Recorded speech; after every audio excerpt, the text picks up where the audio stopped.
Welcome to Not Made to Be Subtle, the podcast that will ignite the flame within women just like you. The place where we're going to reject the ordinary, embrace audacity, and step into our unapologetic boldness.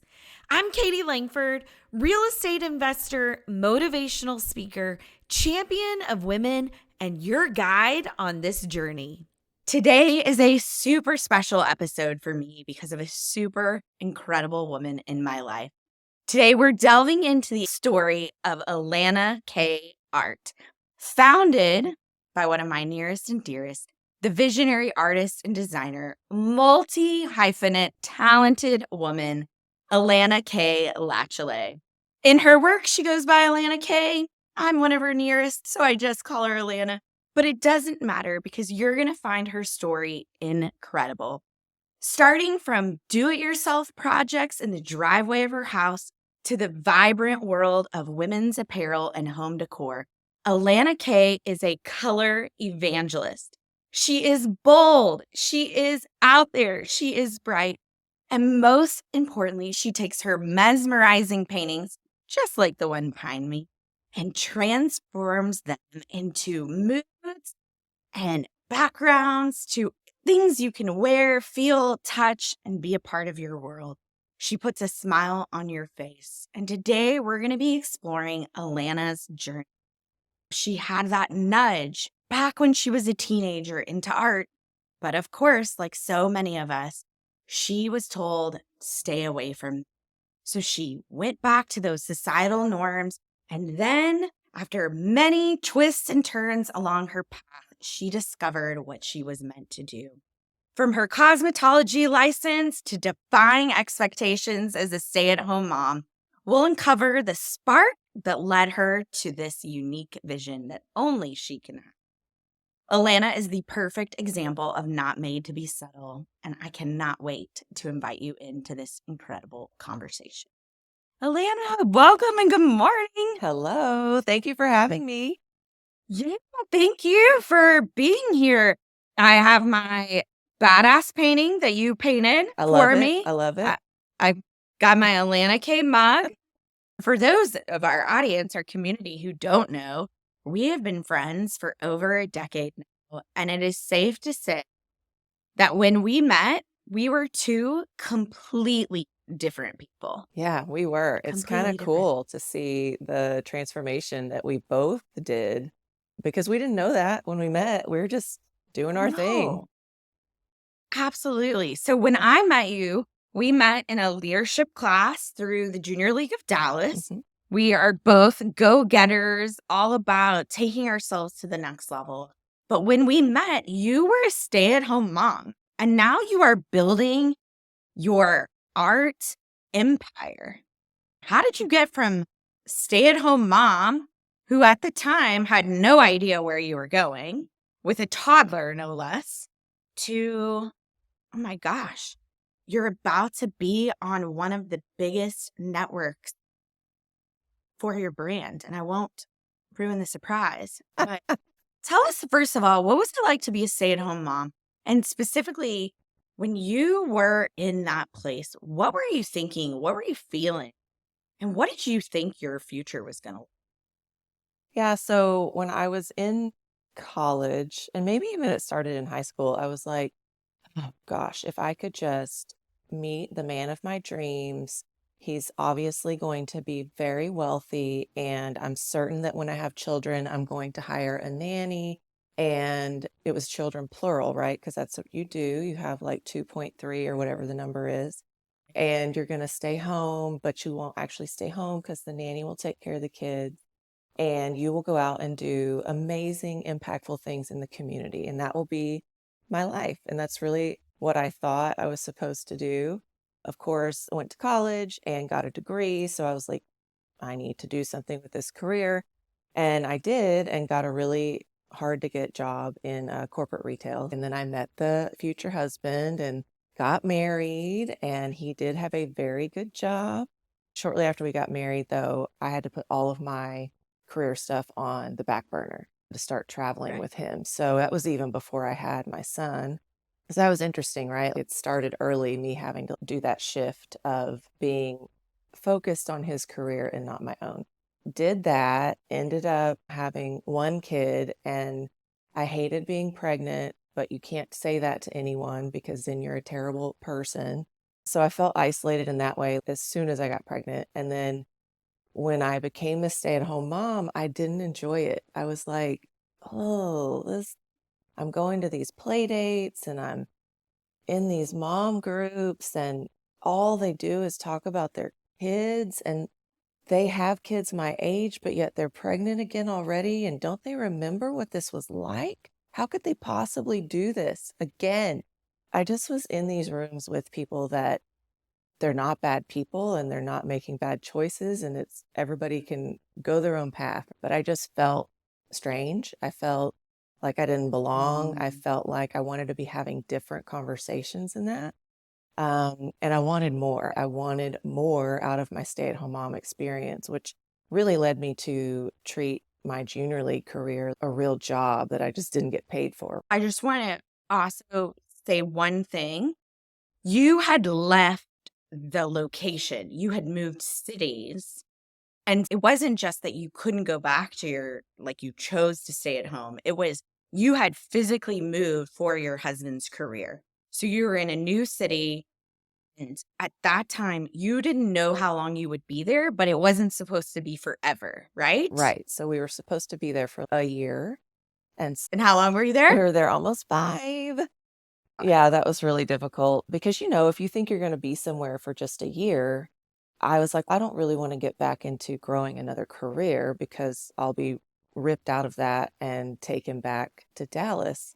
And so that's what made it all really tricky, was that I never knew when we were moving. And so it was, oh, don't get too involved with this, or don't settle too much into something because you're going to leave again. And even after we got back to Dallas, it was that too. It was, okay, well, we don't know where we're going because he's now looking for jobs somewhere else. So don't start a career again. So it was like this really weird place that I'm certain is divine and was meant to be all along.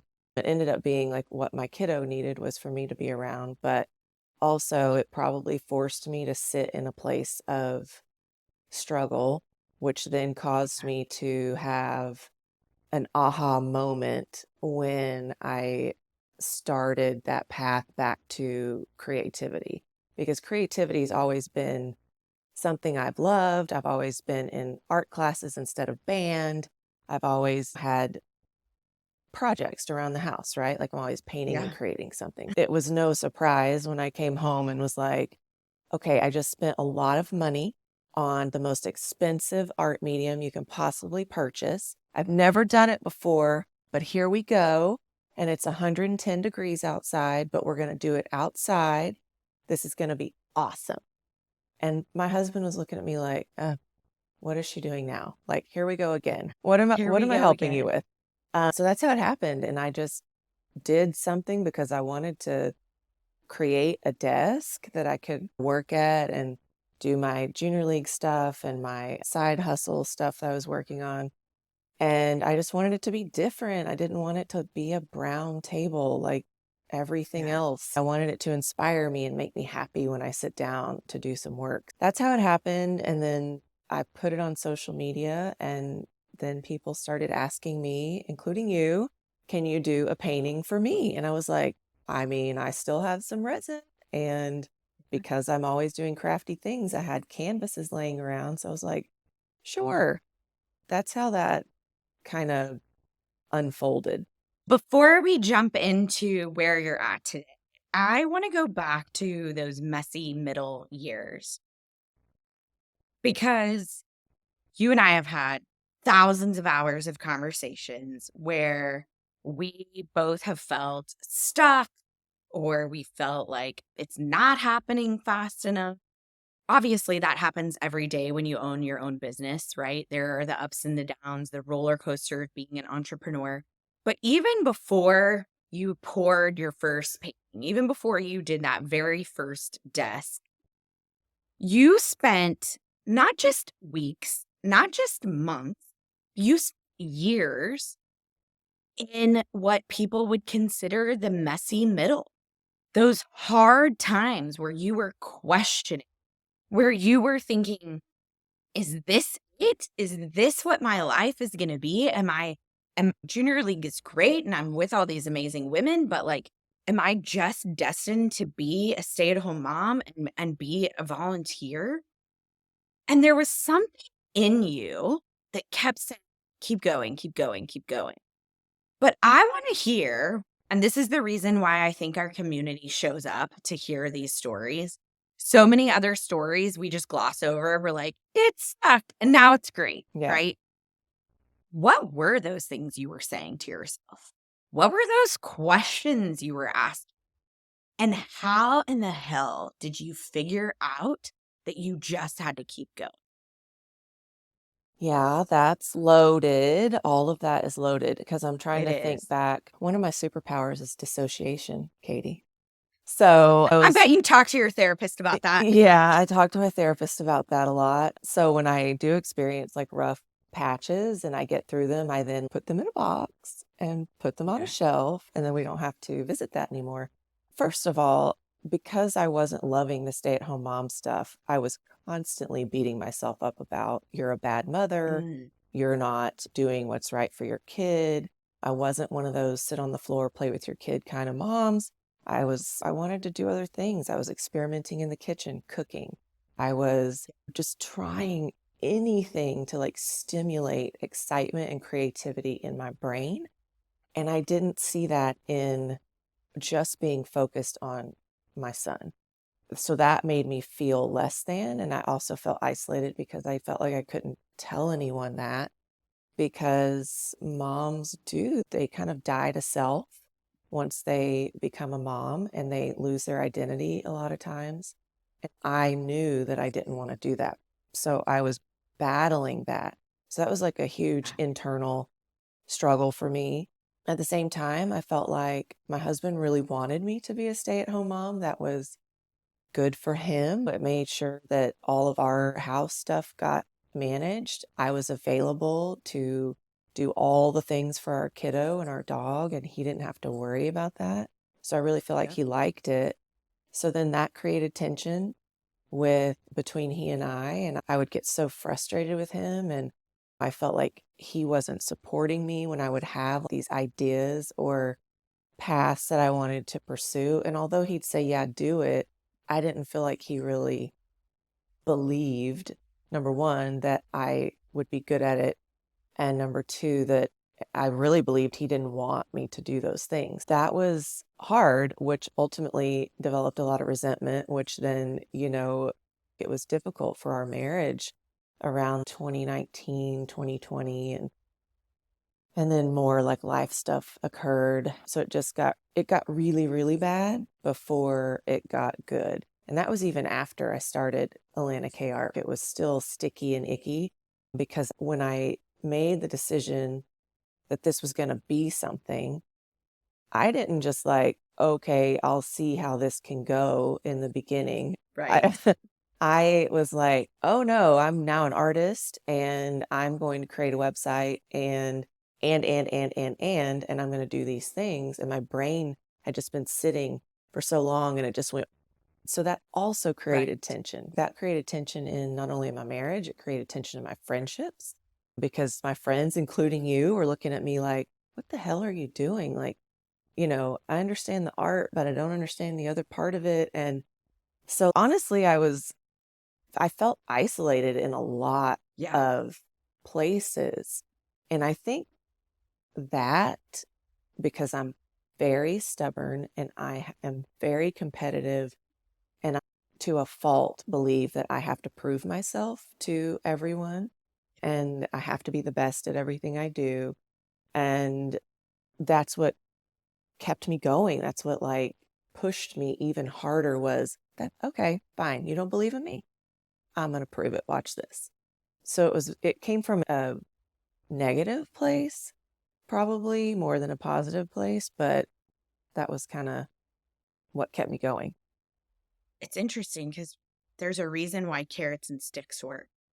You either are that person that keeps going because of the reward, or you're the person that needs the stick and keeps going. And I think in a lot of ways that was it for you, and how people doubted you, and even the things that you were saying to yourself were instrumental in making sure that you kept going. And it's true.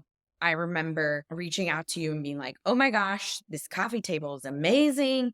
Can you do something for me? And that's how this painting, which sits in my office, which people comment on all the time, came to be. And I remember thinking, okay, she's going to go do this, right? She's going to do this. But you have taken it to a whole nother level. And I am the first person that will say, I have absolutely thought you were insane crazy. And here's the reason why I think it's really important for other women to hear this. One is, from my experience as an executive coach, I know my training tells me it doesn't matter what I see for someone else. It only matters what they see for themselves. And so I know that. And yet at the same time, just like other people in all of our worlds do, is that when they see us doing something that they think is scary, that they think is hard, that they think is out of the norm, they bring their own doubts to your front door. They bring their own baggage, life through their lens, to your front door, and they set it down. And what happens is, it's not because I didn't believe in you. It's because I didn't want you to get hurt. I Mm-hmm. didn't want you to, right? Like all those things, when you love another human, you just don't want that for them, right? And so it's crazy. But I want to back up just 1 minute, because I think a true turning point for you, and I think for any woman who is out there who's thinking of a pivot, the shift, the twist, when this happened to you, it not only impacted your life, it impacted my life in many ways. When someone said to you, you are an artist, and you decided, you consciously made the decision. So listen up, ladies. If you're sitting there going, I can't do it. Who am I? Am I worthy? You consciously made the decision to say, I am an artist. And you told people. Yeah. And I want to hear about that. Oh, I just got goosebumps all over my body. I want to hear about that decision and how that, what could be a small thing, right? People think is a small thing, really changed the trajectory of how you saw yourself and how you allowed other people to view you as well. Yeah. So that was a really pivotal moment, but I think I only was able to stop. And before I answered that question, it was like somebody asked me, are you an artist? And before I answered it, there were many times in my life leading up to that moment that taught me that I needed to, A, believe in myself before anybody else would believe it, and B, how you present yourself is how someone's going to accept you. And Ooh, so say that again, how you, because everyone needs to hear that. how you present yourself is how others are going to accept you. So if I would have answered that question, I don't know, maybe I'm considering it. Well, they maybe wouldn't have bought a painting from me. But I knew that I believed in myself and I took myself seriously. Did I know what I was doing? Absolutely not. Do I have an art degree? I absolutely do not. Had I been to an art class that I paid for and left with a certificate that said, congratulations, you know how to do this? No way. So I just was like, I'm making a website to be an artist. So how I answer this question is really important. And so I said, yes, I am. But I think what we forget is that we all have moments from our entire lives that we've had to make those kinds of choices, right? So I used to be really, really shy, like deathly ill kind of shy. Like I wouldn't go in places by myself because it would physically cause me to want to vomit or break down and cry, run away, like the whole thing. And so, but I really wanted to be popular and I wanted people to like me and I wanted to have friends and I wanted to be well known. I lived in a really tiny town, so everybody already knew who I was. So that was a really weird thing. But I really wanted to be a cheerleader. But I knew that I did not tumble. I did not have gymnastics training. I was not a dancer. But I was like, it's Friday Night Lights town. I want to be a cheerleader. But how am I going to get up in front of crowds every week and do a pep rally? That is terrifying. And so I was like, well, you're just going to do it. You're just going to do it. And so I did, and I put myself in that position. But then from doing that, I then put myself in that position every year to try out year after year for 6 years in a row, terrified every single year, terrified at every single pep rally. All these people are staring at me. I did absolutely fall on my face, literally tripped and fell on the gym floor 2 times throughout my cheerleading career. Talk about humiliating. But then it went on to, I said, well, I'm going to do a pageant, which means I have to get in a swimsuit on stage in front of people. And I have to. Can we show that picture? Yeah, Because we have that we picture. do have that picture. I'm happy. It's a fabulous picture. I'm happy to share that with Listen, you. if you're young, take a picture of yourself in a swimsuit because one day you're going to be like, man, I was smoking. Yeah, daily. I think y'all should take pictures of yourselves daily until you're like 35. But yeah, like it's a muscle, right? I know you talk a lot about the confidence muscle and building that muscle, but this is similarly yoked. It's like putting yourself in positions that you honestly have no business being in. But who's to say that other than you? You're the only person standing in your way of saying, oh, I can't be a cheerleader. Well, sure you can. Go do it. Or I can't be a women's apparel buyer for the largest retailer in the country. Well, sure you can. If that's what you want to do, go do it. So I think it's important to know that you've had moments like that. Who's to say we should be wives or mothers or any of those things? There's no manual or training for that, okay? But so many of us do it and we say, okay, yeah, I'm a mom. Well, you didn't go to school for that either. So go and do the things and say you are the thing. I remember one of the side hustles I had taught me to have an elevator pitch. Within a few seconds, somebody needed to know your name and what you do and that you're good at it, basically. And so that is what you're saying. Anytime that you say you are something, you're telling somebody who you are and that you are that thing so that they believe in you. So you have to say it confidently and you have to believe it. Now, it doesn't mean I believed it when I said it. I had to go then look in the mirror and say it over and over and over and over. And finally, I said it enough that I was like, okay, I am that. Because one of the things that you're really great at is curating your social media. I mean, let's be real, okay? Let's address the elephant in the room. People see you. You're tall, you're thin, you're beautiful, you have great hair, you wear bright clothing, you are not a wallflower. You're not subtle at all. No. Not made to be subtle. No. And so people believe that they already know you before they do. Mm-hmm. They believe you're super extroverted. As one of your best friends, I know that people believe, oh, she's beautiful, so it's always come easy for her. People believe, oh, she has probably gotten more chances in life. And so she just knows that she's an artist and a designer. And what you just said was, it is a muscle that you have to cultivate that no one else can do for you. It's like working out, right? If people could pay people to get thin and be fit, you can pay somebody to get thin. I think you can pay somebody to get fit. You have to do the work to get fit. And you just reminded all of us that we have to do the work to own the things about ourselves, right? I have a picture right here on my desk that says who I am, and I read it to myself. And there are times that I cringe. I'm like, oh, am I really that? You know that one of my goals is to speak in front of 10,000 people. That scares the crap out of me to say out loud. Mm-hmm. It does. But every time I say it, it gets easier. Every time I say I am a speaker and I stand on stages and I am allowed to share my story and be who I am, it gets easier. And if you don't make the decision to step into that, it will never happen. Yeah. It's not like the UPS driver is coming to deliver you your success. The UPS driver is not like, here you go. You called Amazon. Here it is.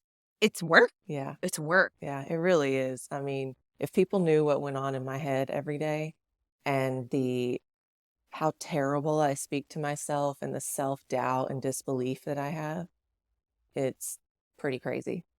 And also the work you do to change that narrative Oh, as yeah. well. I was going to say, I was just on a session yesterday, and that's why so much of that is like top of mind because we're working on that. We are working on Mhm. the negativity and disbelief in self. So, like, I caught myself twice yesterday talking about the big network project coming up.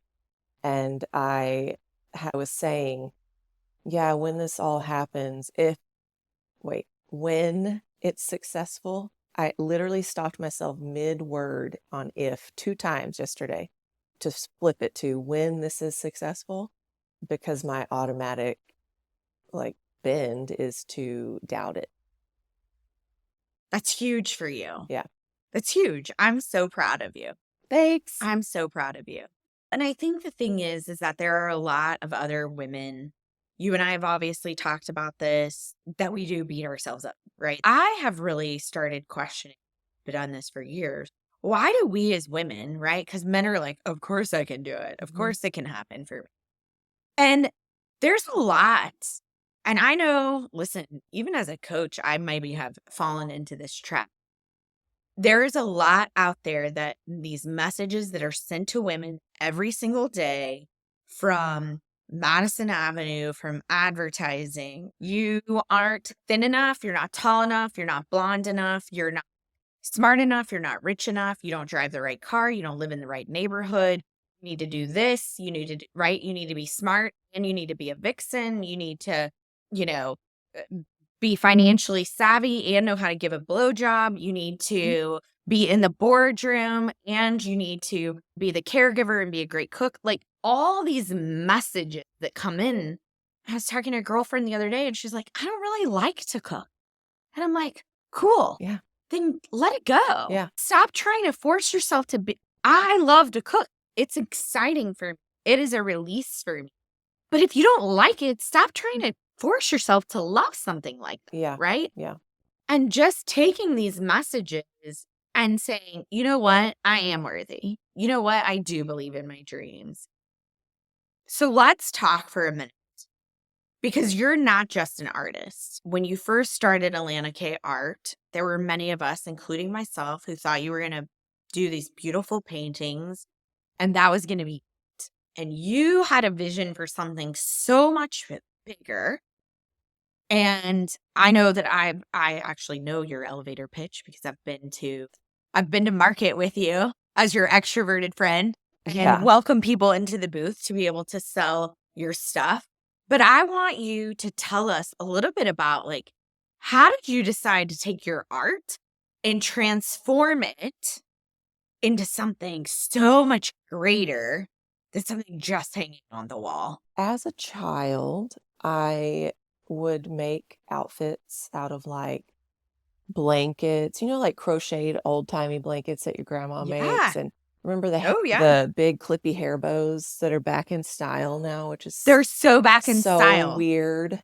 I mean, bigger the bow, I don't know, like it was Yeah. nuts. I remember bows like this big. Yes. Anyways, I would take those bows and I'd like clip the crochet and make a dress and stuff like that. But then that transformed into my grandma taught me to sew, but I never really had patience to do patterns and like really sew something according to instructions. And it would always cause me to alter clothing. Like, okay, maybe I don't like this belt that comes with this dress, so I'm going to switch it out. Or I think that this needs to be shorter, so I'm going to cut it off and hem it up. Or I'm going to wear this a totally different way than anybody thinks that it should be. So that's how it kind of started. But then I got my merchandising degree and went and worked for JCPenney as an assistant buyer for women's apparel and inventory analyst for women's apparel. So in doing that, I had to do a whole lot more spreadsheets than I ever wanted to Right. do in my life. Right. People Um, think being a buyer is like super glamorous. yeah, I was like, when do we get to touch the clothes or maybe just pick them out? Could we do that more in a week than these reports? And so, although I could do the spreadsheets and I could do the analysis and I am good at that, it's not what like lit me up. But one thing I noticed during that time, and I don't know if anyone else remembers this but me, but I had this shirt in high school and it was like this throwback, like 70s kind of a print fabric. And then transitioning into college and beyond, I saw that fabric used 2 or 3 or 10 more times over the course of 6 years by different brands, different companies, and they'd put it into different silhouettes, Sure. different styles of Sure. clothing. And I was so annoyed by that. I was like, why are we all wearing the same thing? Why does everything have to look the same? I do not want to look like anyone else. If I have that shirt by this brand in that print, why did this brand have to go make a different style shirt in that same fabric? And so that kind of just really irritated me. And I didn't see the path at the time. I was like, I think I could make a killer clothing brand. But I was like, I don't see the path to that. No clue how I would do that. So it never really like became like a dream per se. It was just there. And so when I started photographing the paintings to put on my website, Mhm. right? So I'm going to be an artist. I have to photograph the art and I have to put it online. Otherwise, how is anyone going to find me? How are they going to know what I do? Right. So as I start photographing it, when you do that, you crop in and you take all the edges off, and then it becomes just an image of the art. And in doing that, I was like, this looks like a piece of fabric. How will I get it onto clothing? I always want things no one else has. Right. And I was like, and this is fabric that no one else would have but me because I created the painting by hand. And so I was like, this is exciting. But I really did not have any connection. I mean, I had been out of JCPenney and that world for 10 years Yeah. Yeah. at least, maybe 12. At least a decade. Hmm. And so I had no idea. I had not a person that I could call. And so I took to Google and I was like, how do you turn your artwork into fabric? How do you print your artwork onto clothing? And so at that time, a lot of these websites came up, right? Zazzle and Society6 and Art of Wear and that kind of thing. So they had silhouettes and body styles and products that you could print your art on. That's actually how I started. Within 3 months of me doing my first painting, I had ordered leggings that I printed my artwork on. But when I would get these products in, I was like, well, this isn't exactly how I would do this. I can't change the waistband with these people. I can't change the inseam. I can't change the fabric. I can't change any of that with them. And like little detail things that on a coffee mug, I want the artwork to go all the way up, all the way down, all the way around. I don't want gaps anywhere. I want it to look high end and finished out and a really good quality product. And I just couldn't get that with the cookie cutter options that were out there. So I had to find manufacturers myself. I found all of my manufacturers myself. They are all overseas, other countries around the world. And I have sourced everything and I've done every bit of product development and research. It is a really expensive process. It is so painful, yet so rewarding. When you receive in those samples and they're correct, it's like you birthed a child. It's like, oh my gosh, I created that. I made that. Look at it. That's really my passion is creating product. And so when people say, why don't you just do the art, right? Because the product side gets really hard, and that's where all Yeah. of the money investment is. I've got so much money sitting in inventory right now. It's crazy. And for art, yeah, you paint some stuff periodically for yourself that nobody's bought yet. But for the most part, you're not putting a ton of money out before you have money coming in. But that's boring to me. The art life cycle is slow. Yeah. It's not every day or every week or every month even that somebody needs a substantial size painting that would be enough to make a career of something. So to me, the product side was how I could do one painting one time and I could get that artwork, and then that art could live on in other products. So if someone couldn't afford to buy the painting or they didn't buy it soon enough before it was gone, okay, they love that pattern, that print, they can now own it in a dress and they can get that same emotion and that same feeling from the artwork when they wear the dress or when they hold the cocktail glass or when any of the things. So to me, it's how I gave life. It's how the life of the art lives on and can go to more people beyond just the art collector. It's so wonderful for me to just relive these things with you because I have been on the journey with you. Mm-hmm.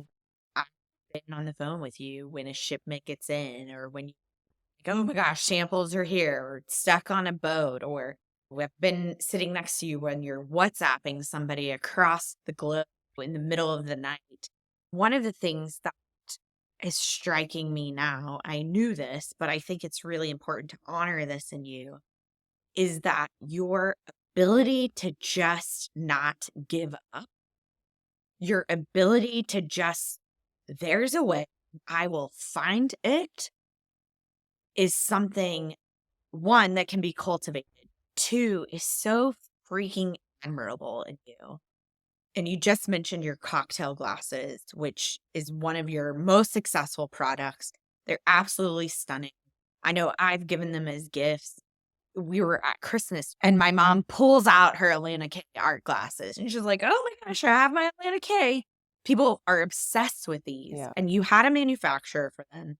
And this is just a small story of how your stick-to-itness, your ability to just keep going, I think is real. The manufacturer stopped doing it. And then you searched for how long until you found another manufacturer? 3 years. 3 years. Yeah. Yeah. 3 years. And at one point you were like, oh, I'm not going to find anybody. And then you're like, okay, maybe I will. And you just kept going.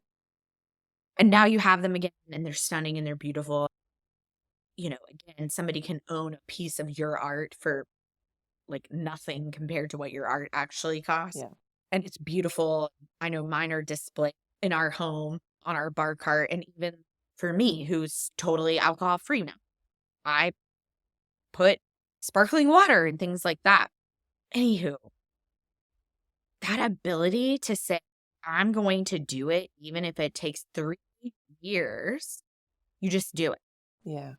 And that's one of the special stories for me about Alana Kay Art and about your journey.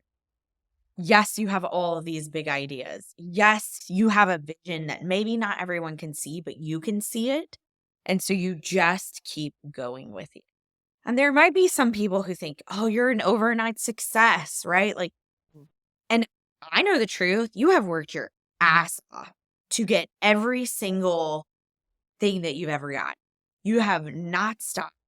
One of the cool things that has come out of this is that not only are you associating yourself with incredible brands, you just designed a football for the freaking national championship for college football. Yeah. Alana's not like a huge football fan. Her weekend does not revolve around football. It's like a mine very typically does. unexpected pairing, Caytie. It is. It is. But it's so amazing. And 450 people are receiving these balls who go to the game, and it's fantastic. And you're elevating your brand and you're connecting with all of these other brands that are almost good housekeeping seal of approvals. Mhm. But one of the things that you take really serious is this idea about color and why color is so important.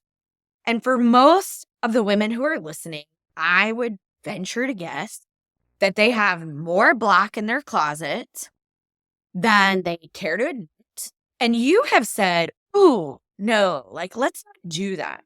But you've even taken it a step further. You have partnered with someone who is an expert in color and created this color quiz. And I want you to talk a little bit, not just about the color quiz, but what does color actually do in our life? And why has that become so freaking important to you personally? Yeah, so I'm a big idea person and I have this like grand vision that it has been hard for me to put into words because I am very impatient. And if you guys don't get it, I don't have time to explain it to you. Okay. It's like just my personality. But that's not good when you own a brand, right? You got to explain things to people so they understand it. But it causes me to move quickly. And so when I started my art, I'm just drawn to color and these bold, vibrant colors, like they look so good together and they pop off a page. And I was seeing it and I was feeling it and I was experiencing it. It came at a time when I personally started dressing much more colorfully, which has kind of been a progression because I used to be a hairstylist, which hairstylists are notorious for wearing all black. All You black. can get hair Everyone at my color. salon. Yeah, you can get hair Yep. color all over it. It's a safe bet. It's easy. It's a uniform without being a uniform. So I used to wear all black. And it's just, when I started, the very first thing I started doing was wearing bright red lipstick. MAC lipstick, Lady Danger color was the first thing that I experimented with. And I'm telling you, when I did it, people responded to me different at events, at Yep. restaurants, in meetings. It just was different. And I was like, oh, I'm going to do more of that. And then it was hot pink lipstick. And then it was a bright red shirt. And then it was a bright red shirt with hot pink pants. And then, it was just like this progression that's happened. But the reason why I kept doing it is because of the response I kept getting from the people I would interact with. Now, I'm not a scientist. I don't know the facts or figures or anything behind that, but I knew that I was feeling something and experiencing something. So fast forward, yes, I've declared myself a color evangelist. I absolutely believe that when you put something on of mine that is colorful, you will be, number one, you will get compliments, which will be a dopamine hit for you that you will want to chase, right? It becomes a muscle. Wearing A color. natural A dopamine hit. natural dopamine hit is wearing color and letting people respond to you different. And it will be positive. I promise. It will be positive. So I met a woman named Caytie Langford several years ago through a mutual friend, and she is a neuroscientist. And what's interesting about that is that what you envision to be a neuroscientist is like lab coat and straight laced and all the things. Well, this lady is bright and bold and fun and out there. And I was immediately drawn to her because of her use of color in her social media. So we have fostered a friendship over the years. I didn't know it at first, but over time I was like, there's something here. There's something here. I don't know what it is. Couple that with when I started my website years ago, I asked the web developer, I was like, I really want a quiz of some sort on my website. But at the time, it would have caused like a lot of expensive build out, customization. They didn't have these like quiz apps that you could just add to your website back then. And that was what, only 6 years ago. So I was like, I'll scrap it. I'll put it on the back burner. So in an aha moment one day, I was like, a color quiz. We could do a color quiz. How are we going to do this color quiz? So then Stacy and I were talking one day and she was like, well, I can absolutely help you with that. So Stacy and I built out this color quiz, color your moods quiz that you can take every single day, multiple times a day. I don't know about you, but my mood changes frequently. So what you need in the morning may not be what you need in the evening. So you take this quiz and we have broken it out into, and I think it's only 8 questions. So it's super easy. Yeah, it's super quick. I've Yeah. taken it multiple times. Yeah, really quick. It's something you can go do every day before you start your day. And it'll tell you what color category you need to put more of in your day or period of time for you for then. Okay, so go take the quiz. We break it out into 4 categories. So it's pink and reds, yellows and oranges, teals and greens, and blues and purples. And Stacy knows the actual science behind when you see or are around or have on your person these colors, it is actually affecting your brain uniquely for you, because some of us respond differently to different colors. But for the generally, each color affects us all in the same way. Teals and greens are actually calming and soothing, where people think blues are that way. But blues are actually about confident, and reds are love and also confidence and power. Pinks are very feminine and flirty. And yellows and oranges, fun fact, after many of you have taken this quiz now over a few months, yellows and oranges are the colors that we all need the most of. Did you know that? Interesting. Yeah, I was kind of shocked. That's funny. I could see that, right? Just because if you think about, especially clothing, right? We're definitely in a pink mood. Mm-hmm. It's funny because people are like, oh, you love Barbie pink. I'm like, no, bitch. I've been wearing pink long before that. Yeah. But I look at my house. It is decorated in a lot of blue. I have red in my closet. I have pink. I have purple. I don't have a lot of yellow and oranges because it's not a color that I can wear. Right. It actually like looks bad on me. But I will tell you, when I was launching this podcast and asking people for their ideas on the cover art, the yellow one won. Yeah. That's why it's yellow. And it's crazy about this quiz because I love an assessment. I love a quiz. I've taken hundreds of them when it comes to my personality, my strengths. I'm certified in some of them, the whole thing. And so I thought, oh, it would give me the same thing every time. Right.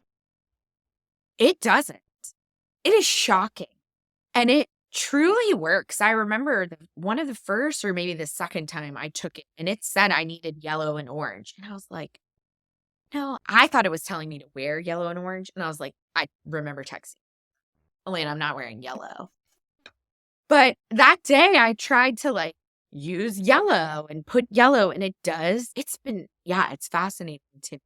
I mean, the quiz is really about helping people be the best version of themselves, right? Taking some control back of our moods and how we spiral, right? When we get in a sad mood or a bad mood, sometimes we can get stuck there, and maybe we can't get in with our therapist soon enough, or maybe we can't take more medication than we're already taking, right? But we're still feeling this like negative way.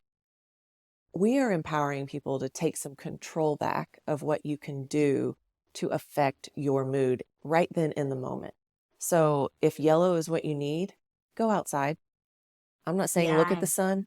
That's not advised, but go outside. And wear sunscreen. Yeah, and wear sunscreen. And the sun is yellow, and it does emit a warm glow outside. So even just that simple thing, or putting lemons in your water, or it's little stuff. So exciting stuff is, right? Because the quiz is the first part. The quiz is the first part. We already have in the works 2 other things, which is a book that will expand from 4 color categories into 8. And then we will explain more about how these colors can change those moods. And then we also are giving you 5 unique ways on every single mood on how you can add these things into your day. So it could be the socks you wear. It could be the color you paint your wall. It could be the meal you cook or order. It could really anything, but we're going to detail that out. So I don't have a date on that, but it will be this year. But then also we're developing a tool, like a handheld tool where you could say, I want to be feminine and positive and confident today. And so you'll flip to that and it will show you the colors that you need to put in your day. So I don't know when that will come out either, but hopefully this year. So, well, luckily for our community, you're not going anywhere. No. So we will absolutely let them know. I love this. I love this so much. And it's crazy because as someone who didn't really believe in all of these things before, as someone who just said, oh, Alana's going to paint art, right? You don't even paint, you pour. It's so awesome to see your evolution and to see the ability that you have to just keep going. So I want to end with one thing, and I know we have 27,000 other things we could talk about, and so maybe we'll have you back, because one thing we didn't get to is how important it is to have certain people in your life. So if you're willing, I want to have another conversation with you about that, because I think it's so important for the women who are listening. As you think about these big goals, big dreams, these big developments that are really happening for yourself, for your business and your brand, what advice do you have? What would you say to a woman who's sitting at the edge of, can't do this, I'm not worthy, who am I to say, who's saying that to herself, and is also listening to other people who are saying to her, you need to be more subtle, you need to calm down, you need to be less of who you are? What would you say to that woman that could help her in the game of her life in 2024? Yeah, so two things jump out at me when you ask that question. So number one is, we talked about it a little bit earlier, and that is no one's going to really understand your vision like you do. And so I would actually encourage people not to tell people what it is they want to go do or what the first step is or whatever. Don't give away your vision, because just like you said, Caytie, people are going to bring their doubts and their fears, and that will talk you out of it. So I would encourage you to do the first thing, just make a little bit of progress and see what happens. Because, and you and I have talked many, many times about, yeah, I'm going to do this thing and it may not work, but it's going to lead me to the next thing. And I think that's really important to start doing. But then additionally, it's hard sometimes to take that first step, because you're so overwhelmed with all of the things that you need to do or that will need to be done. And so you paralyze yourself, and then you don't end up doing anything because you're trying to do too many things all at once. So I would just say, do the first thing. Do the first thing and just see what happens. Like, what's the worst that could happen if you do one thing? You learn something new. Maybe you met someone new. You experienced something new. You got to go to a new place. That's all worthy. Those are the two things. Like, hold it close to the vest, but definitely take the first step and don't worry about the rest of the steps. That is brilliant advice. And specifically, the first piece of advice, don't tell everybody everything you know. It's advice that you have given me multiple times, because we all know I love to make an announcement about something. And really is important to keep some of those things to yourself until that vision becomes so great and it becomes so great that no one can knock you off of your. Yeah. I just want to say that you inspire me every single day, because you know your path. You don't always know the twists and turns that it's going to take, but you know where you want to go. You are open. You believe that people and resources and ideas will continuously come to you. As someone who's been sitting in a front row seat of your journey, I have watched you take steps where you were terrified and nervous and anxious, and the next thing appeared, the next person appeared, the money appeared, the opportunity appeared. And so, as your friend, I just want you to know how freaking proud of you I am. And as a fellow woman, I just want to remind you that you are a badass and the sky is the limit for you. I think that so many people, so many women are going to hear your story, get to take your color quiz, and have their life impacted. Thank you so much for being not made to be subtle. And thank you also for not being subtle, right? Yeah. Because you're like It's funny when I was thinking through I was pushing for what was going to be the title of this podcast. And it actually came to me when I set it down and let it go. But you were one of the first people, because I know that people have told you over and over in your life, calm down, be less. And you're the quintessential, no, I'm not made to be less. I'm made to be more. I'm made to do something. And so thank you so much. I can't wait. Thanks for having me. Can't wait to see where you're going. Lots of exciting things this year. I mean, from your mouth to God's ears for both of us, right? Yep.